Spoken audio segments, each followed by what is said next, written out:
Okay, welcome to the weekly shir. Yosef Lange speaking. For those who don't know, it's Erev Shabbos. I'm sorry it's a little late this week, and I've been very busy.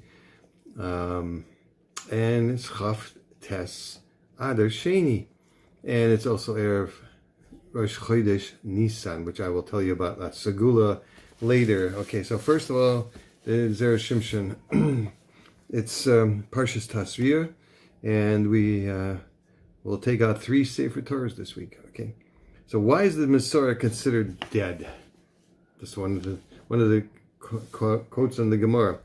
Adam ki yia be'or b'sorah seisa sapachas le'baheres v'haya be'or b'sorah neged soras le'neged soras v'hu el Aaron ha'kohen el echad mibanav ha'kohanim. So a person who will have on his skin of his flesh seis or sapachas or baheres, and you have to learn these things inside because they're all different signs of tzoras. It will become a tzoras, affliction, on the skin of his flesh. And he shall be brought to Aaron the Kohen, or to one of the sons of the Kohen. And by the way, if anybody has ever heard that tzoras is leprosy, it is not. Never was, never will be. Okay, it has nothing to do with leprosy. Okay, the Midrash in Vayikra Rabbah 15:2 implies that a person is stricken with tzoras and other similar afflictions when he has more blood than water in his body, which is interesting because the body is about 80% water.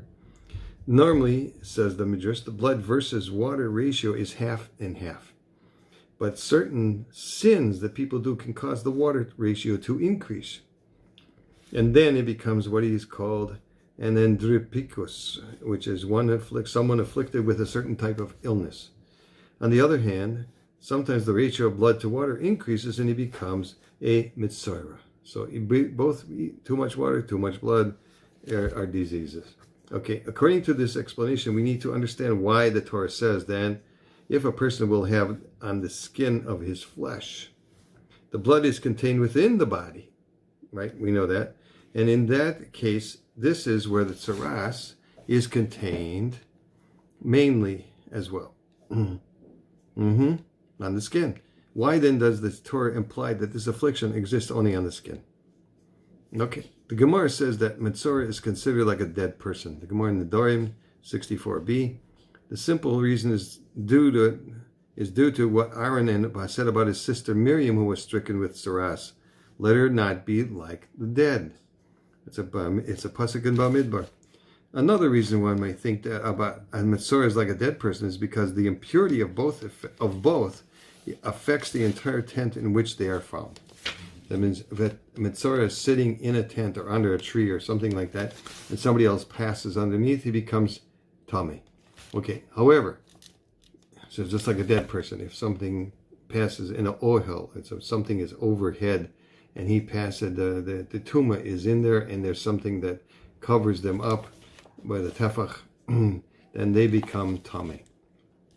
However, we can suggest yet another possible approach by quoting the words of the Ran on Gemara Shabbos 107a, cited in the Taz in Rabbi Chaim 3:16-8. Okay, the Ran says that someone who strikes a creature with skin, like a reptile, on Shabbos and causes its blood to congeal near the surface of the skin is accountable for his actions. Then it's an Itza D'Oraisa Choivo. Okay, so why? Since the creature has skin, the skin holds the blood back from emerging. If, however, there were no skin, the blood would have leaked out of the creature's body. The one who hit it is therefore considered to have killed its soul in that particular spot. As it is written, for blood is the soul. That's a pasuk in Devarim. So we can apply the same reasoning to the Metzora. Why does the affliction appear? It is due to a very large proportion of blood in a person's body, which is being held back from emerging only due to the person's skin. Since otherwise the body would get rid of the unnecessary blood. Since the skin is keeping the blood from emerging, it pulls together near the surface of the skin and begins to create boils. Boils that eventually develop into tzoras. which means that in reality the blood already left the person's system and was only held back from emerging completely due to the skin, which keeps it in place. This explains why Chazal considered a Metzora to be like a dead person.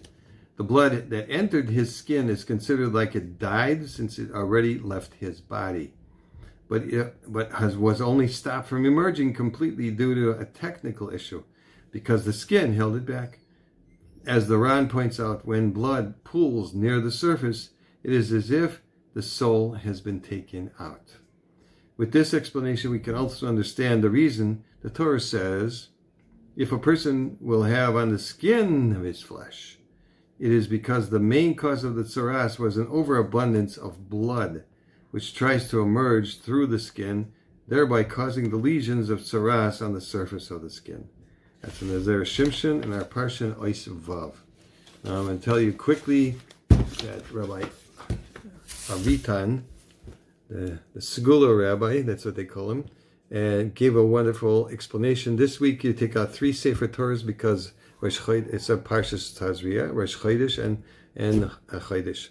So again, it's a Eis Ratzon, explicitly. It's always an Eis Ratzon on a Shabbos, but it's this ecstatic, a special Eis Ratzon this week because the 3 gateways are open. 3 Sefer Torahs, each one opens a different shar in the gateway in heaven, and it's a big Eis Ratzon. So he recommended, in order to have a salvation from anything you need, for shidduchim or refuah shlema or parnasa or shalom bayis or any of these things, he said you could say the 10 kapitlach from the Tikkun from Rabbi Nachman of Breslov Tzadik Livracha, and those are meforish. It's any